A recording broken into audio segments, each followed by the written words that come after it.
Olá, meus irmãos, minhas irmãs, tudo bem com vocês? É uma alegria para mim revê-los através de mais um estudo da Palavra de Deus. Gostaria, antes de iniciar esse estudo, de convidá-los para uma palavra de oração.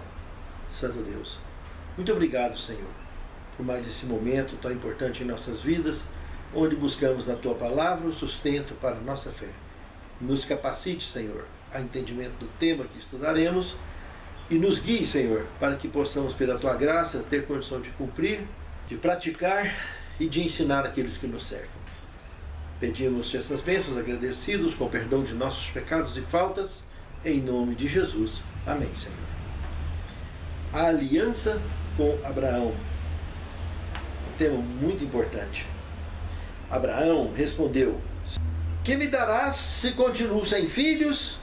E o herdeiro da minha casa é o Damasceno Eliezer. Pergunta feita em Gênesis capítulo 15, verso 2. Abraão fez este questionamento ao Senhor que falava com ele.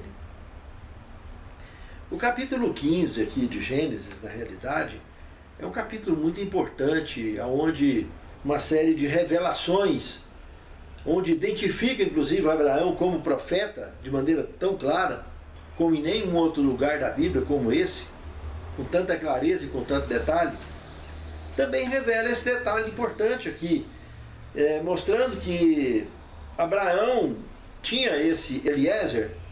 Como disse o próprio Abraão aqui, que esse Eliezer seria um herdeiro dele, nós estamos falando de quê? De um filho adotivo. Como ele e Sara já não tinham filhos, e ali da Síria, em Damasco, na Síria, eles tinham adotado essa criança, esse tal de Eliezer. E aqui era considerado então um filho adotivo. É um servo, mas um filho adotivo, que assim era considerado naquela cultura. Inclusive o único lugar que aparece o nome dele, desse moço, é aqui. Mas nós temos lá em Gênesis 24, o verso 2, aonde esse indivíduo aparece novamente, não com o nome, mas como sendo o servo mais antigo da casa de Abraão, o qual foi também responsável para voltar lá na Mesopotâmia e procurar uma esposa para Isaac. Um detalhe muito curioso isso aí, né? Mas a questão toda aqui estava girando em torno disso. Abraão já havia muitos anos tentando engravidar a Sara e não conseguia. E aí, por fim, adotaram esse menino, e aqui ele lançou uma questão, para ver o que Deus ia fazer. Abraão era um indivíduo muito inteligente, e ele sabia com quem ele estava falando, ele sabia que estava falando com Deus. E ele tinha os devidos cuidados para falar com Deus. Então ele trabalhou usando a inteligência que Deus deu para ele, de forma a que ele conseguisse conversar, dialogar com Deus e solucionar várias questões como essa aqui, que eu estava sondando para ver como que seria solucionado. Ele aqui já estava com muito mais de 80 anos de idade, quando ele estava fazendo este questionamento aqui. No segundo tema, a fé de Abraão. Aqui nós temos o seguinte, analisando ainda Gênesis capítulo 15, comparando com Romanos capítulo 4, verso 3, 4, 9 e 22. Aqui entra de cara no dia impactante das revelações que Abraão teve. Várias situações estariam sendo reveladas para ele ali, tanto presentes, como futuras, como escatológicas. A profecia de que na descendência dele, legítima, viria o Messias, é uma delas. Automaticamente, com isso, se é Messias, já tem a escatologia revelada, que seria o redentor de todos aqueles que caíram um dia. E além de tudo, foi apresentado que a descendência dele seria escrava no Egito, passaria lá mais de 400 anos, e para depois voltar para a terra prometida. E só aí, depois de tudo isso, que eles conheceriam o Messias. E o mais interessante do que foi apresentado nesse contexto é que Abraão creu e isso lhe foi imputado por justiça. Tudo que Deus revelou para ele. Por isso que no terceiro tema, dúvidas de Abraão. Aqui entra num ponto até delicado e não deixa de ser também polêmico. Se analisarmos o livro de Gálatas, no capítulo 4, verso 21 a 31. Observe o que está escrito lá no verso 25. Lá está dizendo que Agar representava o Sinai da Arábia Saudita. Isso aí de cara já quebra uma grande polêmica tradicionalista. A maioria das Bíblias, esse mapinha do Êxodo que tem lá atrás, mostra eles atravessando. Imagina que um 2 é o Mar Vermelho. Ele é representado parecendo um 2 assim. Aqui está o Egito. E quem atravessa do Egito para cá está atravessando o Golfo de Suez. É aqui que as Bíblias estão apresentando. Mas se atravessar aqui nesse ponto para cá, do lado de cá continua sendo jurisdição egípcia. E o que Paulo está dizendo aí é que eles atravessaram aqui, ó, Sinai da Arábia Saudita, aqui, ao lado de Midian, do jeito que está em Êxodo capítulo 3, de 1 em diante. Que Moisés estava na região de Midian e subiu no Sinai para ver a sarça ardente. E lá Deus falou para ele: você vai vir me adorar aqui, vai trazer o povo para cá.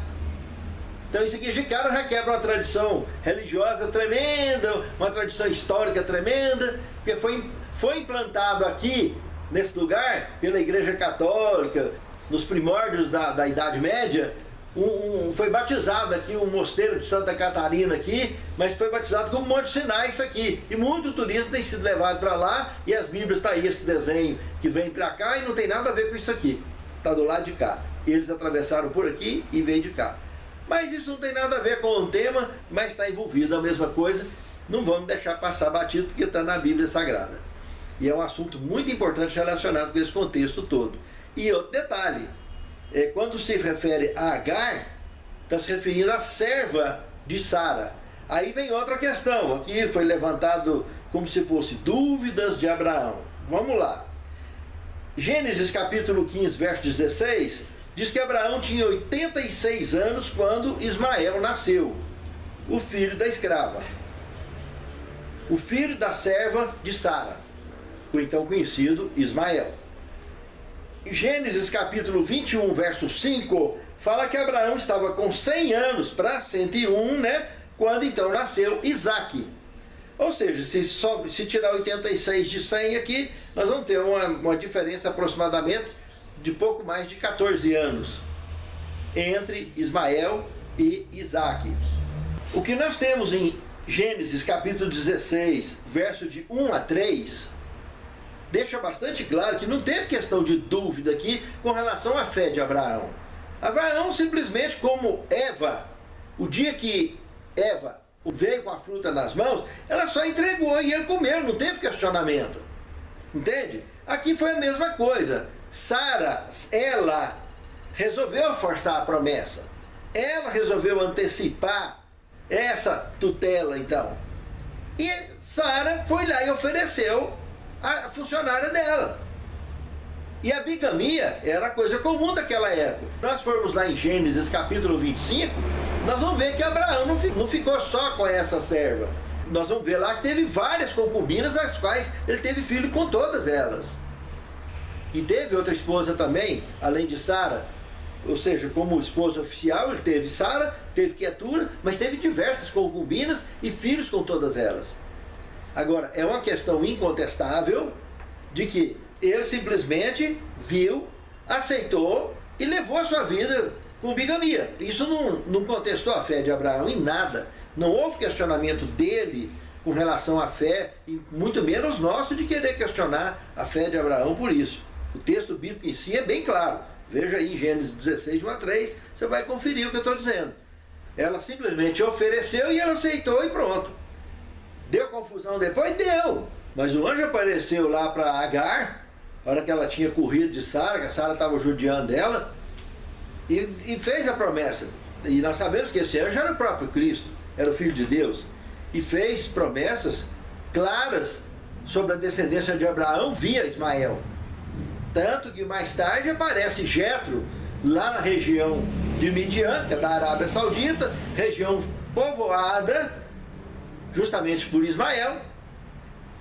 E surge Jetro, esse sacerdote do Deus Altíssimo, aonde Moisés, por direção divina, sai do Egito e se refugia lá em Midian, aonde ele conheceu então Jetro e se aprofundou como nunca antes na história do povo de Deus e conheceu o Senhor face a face lá no Sinai, na sarça ardente, onde se desencadeou toda a questão do êxodo hebreu. Mas a única questão que teve aqui foi Sara forçando a promessa, porque tanto Abraão como Sara sabia que estava lidando com Deus, e era algo muito avançado e muito sério. Eles tinham convicção disso. A experiência que eles viveram saindo da Mesopotâmia e vindo aqui para a Palestina, indo para o Egito, voltado, e tendo passado tantas experiências quanto passaram, eles sabiam com quem estavam lidando. Eles encontraram, inclusive, com Melquisedeque, nós já estudamos em lições anteriores, que foi uma experiência muito significativa, muito importante, de tudo isso que se desenrolou aqui. O quarto tema, o sinal da aliança abraâmica. Aqui já analisando Gênesis 17, de 1 a 19, comparando com Romanos 4, 11. Aqui começamos a analisar o rito da circuncisão. Como eu disse, Abraão não faltou com a fé, mas aceitou a sugestão. E tanto ele quanto Ismael foram circuncidados no mesmo dia. Ismael já estava com 13 anos e Abraão estava com 99, quando se estabeleceu o rito da circuncisão. Isaac ia nascer logo aí à frente, pouco tempo depois. Antes de 2 anos, Isaac já estaria vindo ao mundo. O rito da circuncisão é uma coisa interessante também, né? Na descendência de Isaac ia surgir João Batista também, né? E a circuncisão prefiguraria exatamente o rito empreendido por João Batista, que prepararia o caminho para o Cordeiro de Deus que tiraria o pecado do mundo. Muita curiosidade, né? O rito da circuncisão prefigurou exatamente o batismo ensinado por João Batista, também na descendência de Isaac. Reflita sobre isso, tanto que é curioso. Muito interessante. Gênesis capítulo 17, do verso 20 ao 26, nós podemos entender que realmente Ismael também seria abençoado. Aqui está bem claro no texto bíblico. Teria toda a carga de bênção que o próprio Deus prometeu para Agar, de Abraão via Ismael. Mas que o pacto se seguiria através de Isaac. Foi na descendência de Isaac que teria o DNA escolhido para que surgisse o Messias, automaticamente o nosso Redentor. Ou seja, tanto aconteceria a chegada do Messias, quanto a volta de nosso Senhor Jesus Cristo para buscar os seus após ele ter resgatado com o preço pago na cruz do Calvário, ressuscitando da morte eterna que ele teria sofrido para pagar o preço para nós. E ele só ressuscitou dessa morte, conforme Apocalipse capítulo 1, verso 5, a morte eterna, o primogênito dos mortos, ele só ressuscitou porque ele não tinha pecado.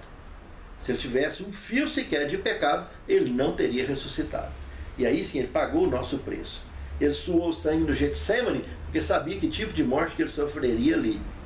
E isso foi transcrito em toda a revelação oferecida de Deus a Abraão a respeito do sacrifício do Messias. E ele entenderia isso com bastante profundidade o dia que ele subisse lá no Moriá para sacrificar o próprio filho. Que nós vamos estar estudando isso mais à frente um pouco. No quinto tema, o filho da promessa. Aqui nós temos a revelação, meus amados, de que o próprio Filho de Deus, na companhia de 2 anjos poderosos, fizeram uma campanha missionária, aonde eles visitariam durante essa campanha Abraão e Sara no deserto, coisa que era incomum, hein? Alguém receber visita no deserto. Com o tanto de tribos nômades, de salteadores que andavam já naquele tempo ali, era realmente temeroso estar vendo uma visita de longe. Mas Abraão, não se esqueça, ele estava acostumado a conversar com Deus. Ele conhecia a Deus. Ele reconheceu de longe. Ele foi ao encontro e já o tratou como divindade. Veja, é diferente. Abraão não estava falando com qualquer pessoa. Deus já tinha conversado com ele várias vezes. E aqui estava Deus, Filho de Deus, falando com ele, foi reconhecido. tudo que mostra aqui na revelação sagrada. A campanha do Filho de Deus com esses outros dois anjos era o propósito de destruir Sodoma e Gomorra. Não só Sodoma, mas Gomorra, mas Zoar. Essas três cidades seriam exterminadas. Quando se analisa o contexto aí de Gênesis, nós podemos notar que essas três cidades seriam extintas. Zoar só escapou pelo pedido de Ló para poder ir morar lá. Mas ele entrou lá e saiu rapidinho, só para poupar Zoar. Mas ele foi morar nas montanhas. Nessa campanha, então, Abraão estava então com 99 anos e Sara estava com 89 anos. Eles tinham 10 anos de diferença um do outro. E foi confirmada então a promessa de que no próximo ano, a essa altura, Deus estaria passando por ali novamente, numa nova visita, e Sara estaria com o bebê no colo. Tanto Abraão quanto Sara achou graça disso. Não que houvesse deboche deles para com Deus, ou descrença ou falta de fé, mas é informação de muito impacto para quem estaria nessa idade. Já para a época, principalmente para a mulher, ela já teria vencido o período fértil dela. Ela já estaria na menopausa há algum tempo, aos 89 anos de idade. Isso é o que o próprio contexto bíblico já revela. Mas aqui estamos diante do Deus do impossível. E ele trata exatamente dessa questão. E lembre-se disso. Quando olhamos lá para Gênesis 25, de 1 a 5, podemos notar que Abraão não teve só Isaac. Ele já tinha Ismael, teve Isaac e teve vários filhos com diversas concubinas. Veja que esse homem que estava aqui com 99 anos de idade iria até os 170. Teve um período longo de produção. E toda a sua descendência cresceria a ponto de cobrir a face da terra, como foi a promessa. Essa promessa é o DNA escolhido. Através de Isaac, da descendência de Isaac, surgiria o DNA escolhido. O Messias. O nosso Salvador. Sexto tema, Ló em Sodoma. Analisando agora então Gênesis 18, de 16 até o capítulo 19, o verso 29, temos essa história trágica sobre a história de Sodoma, Gomorra e Zoar. Algumas curiosidades aí levantadas. Aqui no capítulo 19, no verso 14, mostra aí dois noivos das filhas virgens que ele tinha, as quais então sairiam vivas dessa destruição toda. Esses noivos, quando Ló saiu para chamá-los, para convidá-los a sair juntos, se negaram, acharam que o sogro estava pirando. Irmãos, isso está na revelação sagrada para chamar a minha e a sua atenção. Nós estamos diante de situações que têm movimentado o planeta. A pandemia que nós enfrentamos e ainda estamos enfrentando diante do mundo. Com descanso daqui, um descanso dali, mas turbulência daqui, turbulência dali, guerras daqui, guerras dali, mas pandemia mundial que atingiu a causa de Deus, mudou a estrutura do evangelismo, mudou a estrutura do comportamento congregacional e muita coisa está acontecendo e muitas pessoas estão completamente cegas, como estavam os dois genros de Ló. Exatamente. Ló não chamou só esses dois genros. Ló não tinha só esses dois genros. Ele não tinha só essas duas filhas. Ló tinha uma empresa tão expressiva quanto a de Abraão. Lembra que eles dividiram o que tinha? Cada um foi para um lado e outro para o outro? Pois é. Nós estamos falando de uma pessoa de muita expressão, de muita influência. E ele não conseguiu carregar ninguém. Não conseguiu arrastar mais ninguém. Somente as duas filhas. A esposa que saiu com ele olhou para trás. E vocês conhecem a história. E é por isso que a maioria absoluta hoje no planeta e dentro da igreja, de qualquer religião, está representado claramente pela esposa de Ló.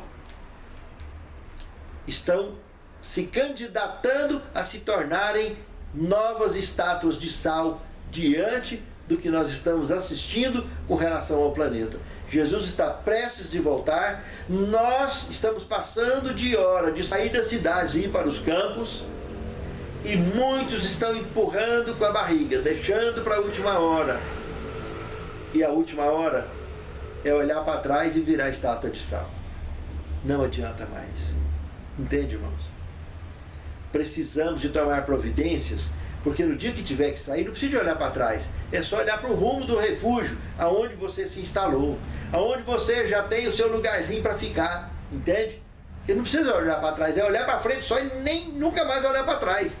Corre, de carro, a pé, a cavalo, de ônibus, de avião, de qualquer jeito que der conta. De barco, mas vai para o refúgio. Mas você já arrumou o seu lugar? Fica atento. É isso que eu estou chamando a atenção. É isso que a lição está chamando a atenção. Ló saiu, convidando o povo, e nada. Não teve tempo para mais nada. Os anjos tiveram que arrastar ele pelo braço, porque ele não conformou. Ele sabia o que ia acontecer.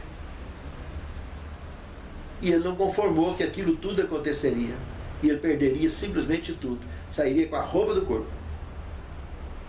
E é exatamente o que aconteceu. Outra curiosidade que aparece aqui no verso 18, capítulo 19, é que quando ele viu que não tinha mais jeito, era só ele e as duas meninas mesmo, e a esposa dele já tinha virado estátua de sal, ele falou assim para: não, assim não, Senhor. Não, eu não vou lá para o mato não, agora não, eu vou para Zoar. Ele falou aqui para salvar Zoar. Ele só passou lá dentro e cortou para o outro lado. Essa revelação aqui dá um detalhe curioso.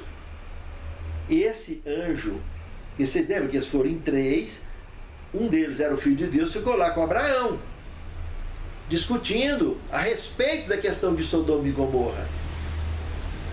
Começou por 50, terminou com 10, se tivesse 50 não ia destruir a cidade, foi baixando, chegou em 10, não tinha 10 pessoas na cidade que pudesse ser poupada então. Muito grave isso, né, irmãos? Foi o Filho de Deus que estava lá, participando com Abraão nessa questão.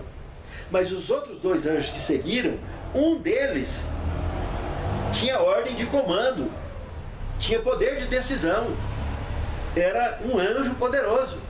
Todos 2 eram. E esse que estava então falando aqui com Ló agora, ele autorizou, ou seja, ele abriu mão de não destruir Zoar. Foi poupada Zoar, a pedido de Ló, por amor de Deus. Então, queira ou não, muito mais de 10, muito mais de 50 foi poupado. Não foi poupado em Sodoma, não foi poupado em Gomorra, mas foi poupado em Zoar. A cidade inteira foi poupada. Lembre que por causa de um servo de Deus verdadeiro, um avião deixa de cair, um ônibus deixa de capotar, ou se capotar não morre ninguém, entende? Se o barco afundar não morre ninguém, ou o barco deixa de afundar. Por causa de um servo de Deus, um aeroporto fica protegido, um ambiente de muita aglomeração por causa de um servo de Deus é protegido, é poupado, porque o Senhor é conosco. Pense nisso, amado irmão. Pense nisso, amado irmão. E aqui está a prova disso. O anjo autorizou Ló ir para Zoar e Zoar foi poupada. E o 7º tema, ruínas em evolução. E vou citar um texto de Patriarcas e Profetas, página 110, e tem também na 140, que diz o seguinte: ao nosso redor existem vidas que estão afundando em ruína, tão irremediável e terrível como aquela que recaiu sobre Sodoma. A cada dia, o tempo de graça de alguém se encerra. Onde estão as vozes de aviso e apelo dizendo para o pecador fugir dessa condenação terrível? Onde estão as mãos estendidas para fazê-lo retroceder do caminho da morte? Onde estão os que intercedem junto a Deus por ele? O Espírito de Abraão era o Espírito de Cristo. E o Filho de Deus é o grande intercessor em favor do pecador. Aquele que pagou o preço pela redenção do ser humano sabe o valor de uma vida. Meus amados, as ruínas deste mundo estão se avançando. E tudo que é maldade, e tudo que é coisa horrível, tem crescido diante dos nossos olhos o tempo todo. Por que que não estamos ainda abraçando com a providência de ter o nosso lugar, para que assim, o aviso da destruição ficar na cara, nós possamos sair sem olhar para trás, indo em direção ao nosso refúgio. Ó Senhor Deus, muito obrigado por essa lição, que nos prepara verdadeiramente, Senhor, para decisões objetivas e entrarmos no estado de alerta imediatos, onde possamos a qualquer momento, pela Tua graça, termos a Tua direção, tomando providências para a Tua honra, Tua glória e Teu louvor e salvação nossa. Dirija as nossas vidas e de nossos lares. Prepare-nos para o Teu reino.